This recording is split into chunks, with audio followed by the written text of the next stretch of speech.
Good to see you again. If you are new here, consider subscribing to my channel. Turn on the notification bell to get notified whenever we post new Do you videos. want me to God be bless you. honest or just speak, political correctness here? But I choose to be honest with you. I choose to be honest with you. And for me to be honest with you, I have to go back a little bit. But let me start with the situation that we're facing in this country today.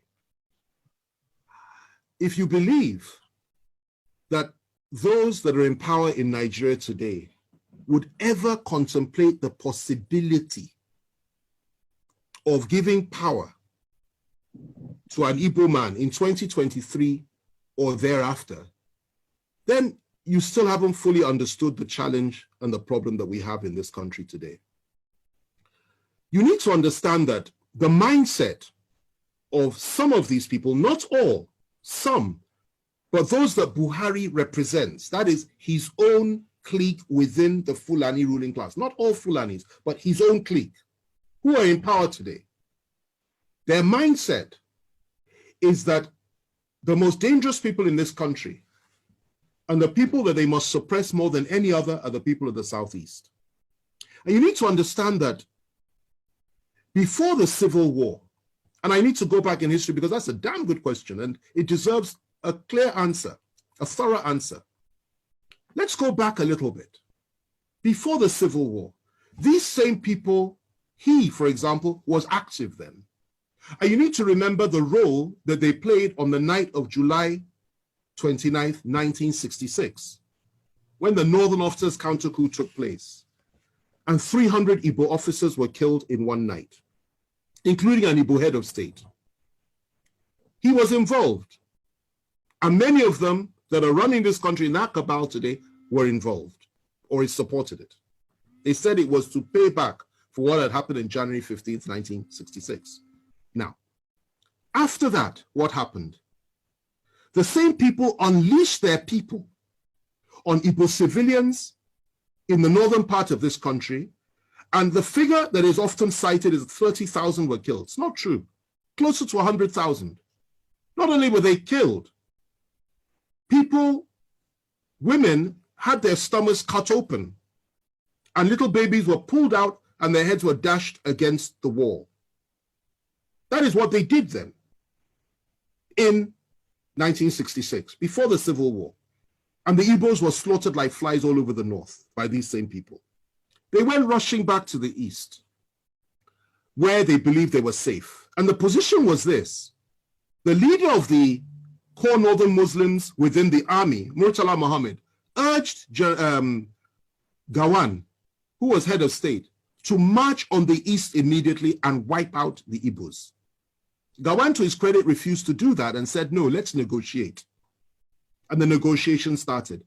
They broke down, then there was a civil war. In that civil war, 3 million Igbos were killed by federal forces. They were killed by all of us. I'm from the Southwest. I take responsibility for that, as every other Nigerian ought to. Civilians, not soldiers, 3 million, including 1 million children, subjected to genocide, subjected to mass murder, subjected to ethnic cleansing by us. The war ended. We did not apologize. Instead, what did we do? What did we do? We took all their property in the name of abandoned property. We gave them £20, even if they had $1 million in the bank. And we said, come back, no victor, no vanquished. Biggest lie from the pit of hell. There was a victor and there was a vanquished. And we all know who was who. They came back into Nigeria and we reintegrated them. But even with all the reintegration, no Igbo man could be trusted to be General Officer Commanding GOC until Obasanjo came to power in 1999. Igbos were not allowed to rise up within the military or in any power configuration in the country. It was something that was understood. Now, you never put an Igbo man in a position of real power. You can give him appointments, but you don't put him in a position of real power. Okay. Obasanjo came, made General Abiaku, I think his name was, GOC. And then from there, Jonathan came, he appointed an Igbo chief of army staff. Okay? Yes. Yes, my wife is reminding me of the name Ehejireka. You know, he appointed an Igbo chief of army staff, okay?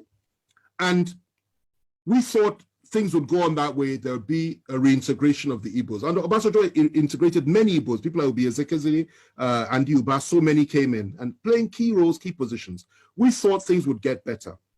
And unfortunately for us though, in 2015, everything changed because Nigerians elected, in quotation marks, a man that had, again, I say it again, a different worldview and went back to the pre-1966 disposition and mentality of things. And that position was that Igbos cannot be trusted. Igbos have no rights. Igbos are members of the, he called them 5%, I believe, that didn't vote for him. And his mindset was he will teach Igbos the lesson of their lives. And he has done precisely that. If the killings had stopped then, I would have said, okay, fine. Everything we've said is history. But sadly, it didn't stop. Igbo youths, IPOB youths, Igbo nationalists have been killed under this government. More have been killed than at any other time during this, apart from during the Civil War, under this government. Igbos have been hopelessly marginalized by the government. Igbos have been treated with contempt by this government. Not just Igbos, Southerners, Christians, and Middle Belters. They've added that one as well. And that's what's going on. And what the Igbos was subjected to by all of us in 1966 is what we are all being subjected to now by those that are around Buhari. Now, going to your question, given all that, before I come to that, let me just add this. IPOB says they want to have a referendum. They want the right to self-determine. And you label them as terrorists when none of them has ever carried a gun, as far as I'm aware. I was in prison with Nnamdi Kanu. I had extensive discussions with him. I got to know him. I understood his mindset, and I could feel his pain for his people. Yet they say they want to have a referendum. You say they're terrorists. Meanwhile, those that are butchering our people every day in the name of ethnic domination and hegemony, in the name of furthering the ambitions and the aspirations of Usman Dan Fodio and Ahmadu Bello and Buhari himself, the three Mahdis, you don't call them terrorists. You pat them on the back, you refuse to arrest any of them. And you say what they're doing is okay. You encourage them, okay? And the same you, free Boko Haram terrorists, the same you once said that you want to apply Sharia all over the country. The same you said Muslims should only vote for Muslims. The same you says an attack on Boko Haram is an attack on the North. The same you has said so many things which implicitly are on line and on all fours with the Boko Haram philosophy. These are the people that have been ruling us for 5 years. And the same you has empowered the Fulani to a point that they have everything now. And you really believe that those people in 2023 will sit down and say that they will allow a situation to arise whereby the one they hate the most can possibly take power in this country? They will not allow that to happen. Now, if you ask me what I think that would be the way forward as an individual. That if you really want to appease the Southeast, indeed the people of the South, why on earth not? Why shouldn't we have that? But the reality is that those that control the levers of power are diametrically opposed to that philosophy. They don't pretend not to be. They will never deny it. And they're not even hiding it. So they won't allow that to happen. What they will tell you at the very best is possibly we'll give vice presidency to the Southeast. And in a situation like that, if they did that, and the northern president came to power, and something happened to him, I assure you they will never let an Igbo man take power. It's their mindset. Even the one that's there now, the Yoruba man that's there as VP. If anything happens to Buhari, I doubt very much they will let him take power. The position that they have adopted is that power must remain in the north, in perpetuity for as long as possible. And they have rationalized it over and over again. So that's the situation that we're in. But left to me, two things. The first thing is this: that would go a long way to heal the wounds of the past. An apology for what we did to the Southeasterners and to the Igbos during the Civil War. Secondly, proper compensation and reparations for what we did to them. Thirdly, to now openly come forward and say, let an Igbo man be president of Nigeria, because they've never had an elected Igbo, we've never had an Igbo man leading us with power. Let it happen. That is what I would suggest. That's the first one.